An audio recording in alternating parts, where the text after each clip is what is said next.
Hi everyone, welcome back to another video. Now today we're going to continue working on the oak frame structure. Now there is something that I want to change slightly. I was going to use some knee braces, some diagonals to give it extra support, but I think I've come up with a better solution. Let's go inside and talk about that. So here's what I'm thinking. For argument's sake, let's say that this is our post coming underneath here. Now I was going to have, like I say, a corner brace coming across a diagonal. By doing that there, it's going to create a bit of a issue coming in with the access. If we was to say that this is a lot lighter, our post was here and we had a knee brace going across a diagonal there. As you can imagine, as you walk in, this is protruding in the way a little bit. So what I've come up with is this.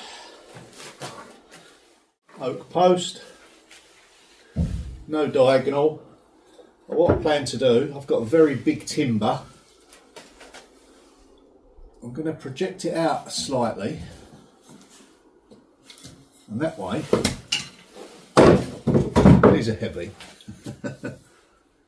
It will support this without the need for that diagonal brace. We've got some steps here, and that will be location of our post, so that kind of angle of entry it may impede, but without that knee brace and the method that I'm thinking of, yeah, I think that's going to be the best option. The same for this end, only this one will be double-sided. This side, once you see, let's say, the post going up, and you'll have the piece going across there, you'll only see one side of it because the other bit will be behind the post, if you know what I mean. It's a bit hard to explain holding the camera at the same time, but all will be revealed. Right, let's go over and cut it to size. You know, sometimes you try and explain things and the best way really is just to get on and do it.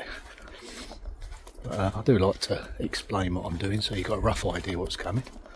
Okay, right, this is the piece of oak that I'm thinking about making like a corbel on top of the post with. It's this piece here. Now it really is quite a thick piece. Now we'll put tape on that in a minute. We'll get that lifted into position, and I've got to work out how best to cut it.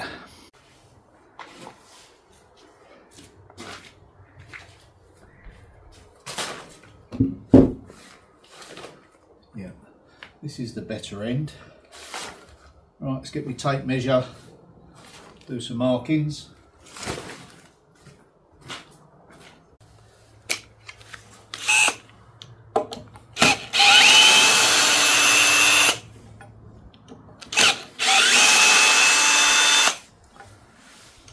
Now it's very important when you're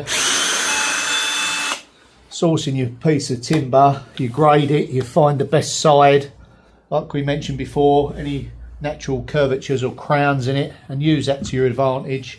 Cut out the waste end and then see what you're working with. So as we look at the grain, it's all pretty good here, no defects, and then we come down to this here, and that could be a knot. Now bear in mind they're very difficult to cut, very hard, so we'll use that as our waste end, do our measurements from this end, and then we'll flip it over and see what the other side's like.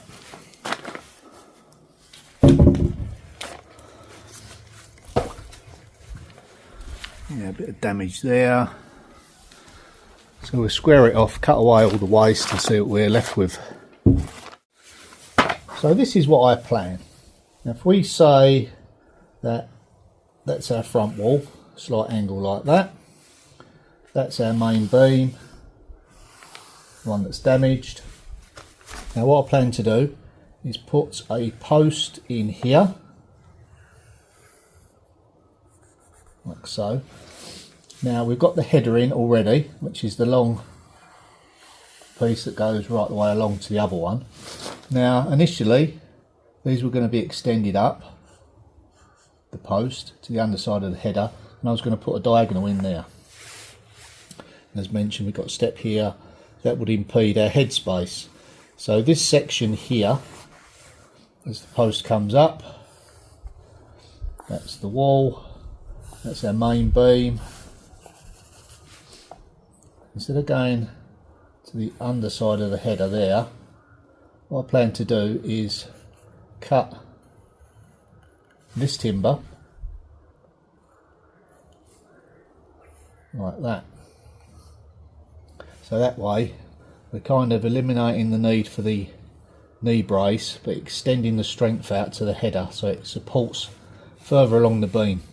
Just dissipates the stress really on the main beam.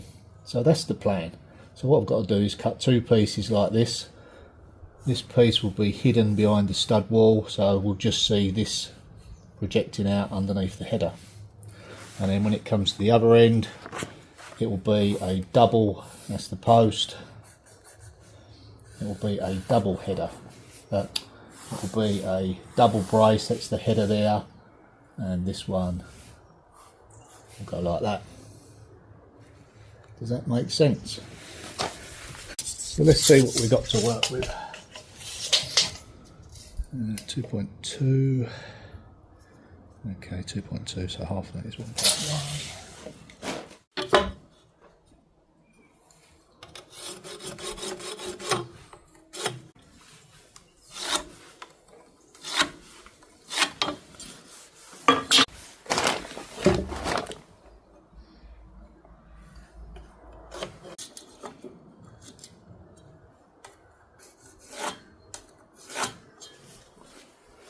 Basically, that's our waist end.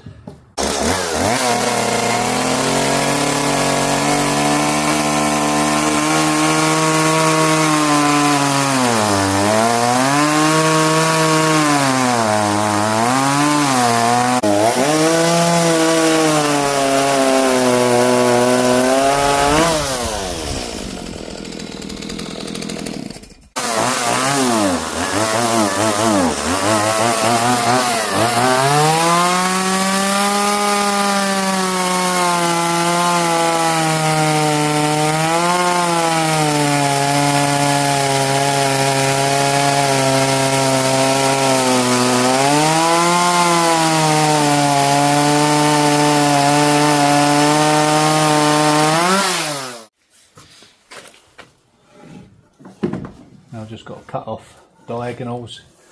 It's only got to be, you know, crudely done so it looks naive. I don't want it to be, you know, millimetre perfect. It doesn't need to be. It needs to be in fitting with the rest of the cottage.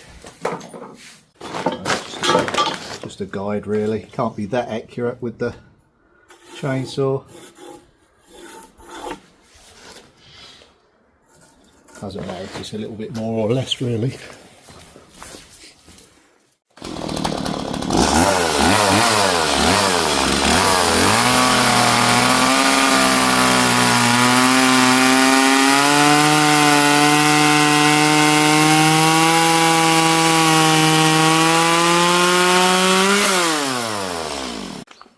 Just something like that. That will do. Same for the other end.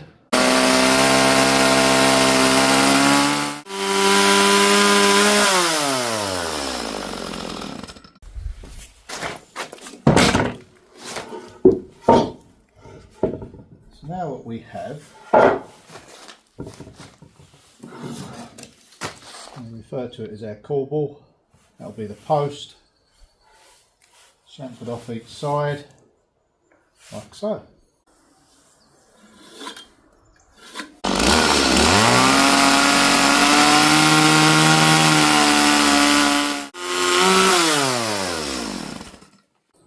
You'll only see that side projecting out. This side will be hidden into the wall.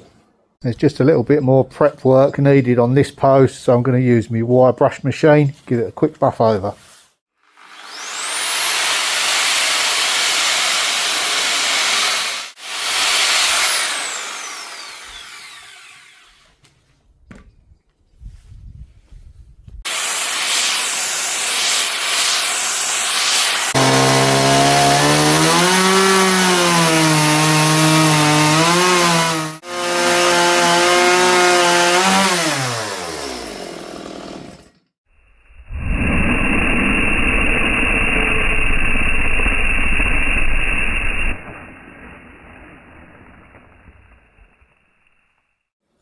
That's a lovely square cut to that end, so I can measure off there. What I need to do now is mark this where it's going to sit. Then I've got to try and find some fixings long enough, this is 100mm, remember, through this into the top of that. Let me go and have a look. So, how are you all enjoying these daily videos? What do you think of the length of the time? It's just about as much as I can do in the day, because we've got to do editing and there's a lot more footage that goes on than what's actually produced. So I think I've got the balance just about right between 10 and 12 minutes. Yeah, that seems to be working at the moment. Okay, let's go inside, check out, see whether I've got long enough screws or nails. Well, unfortunately, the fixings I've got are not quite long enough. So I think what I'll do, I'll go out to the builders merchants, get the longer fixings. Now, when I come back, I've got some exciting news to share with you. I'll see you back in the cottage and we'll talk all about it. See you soon. So after driving everywhere, I did eventually get the screws, but unfortunately it was too dark and late for me to continue with the chainsawing. So let's get over to that exciting announcement. My second channel, Sean's Universe, well, I haven't got time to do much with it. And what I'm going to do is hand it over to Tom. Yep, you're in the capable hands of my son, Tom. Tom, tell everyone what you're going to be doing with it. Okay, yes, so we're going to be taking the channel in a different direction. All will be revealed tomorrow in Dad's video. But yeah, a little clue is it's to do with property. I did used to be an estate agent, so I've picked up a few things along the way. So don't forget, tomorrow is the channel launch. I've got a video coming up and yeah, I think it's quite a good video. Dad, you enjoyed it as well. Yeah, we're both in it together. Got some exciting stuff coming, so don't forget to like and subscribe so you don't miss any future upcoming videos. Yes, so if you're already subscribed to the Sean's Antique Universe channel, you'll automatically be subscribed to my channel, which is going to be called the French Property Guide. Tom is your French Property Guide. We're planning on doing quite a lot of videos together, me and Dad, so yeah, in his spare time between the cottage and everything else. So yeah, it's going to be good. See you there. Yeah. Bye for now. Bye for now.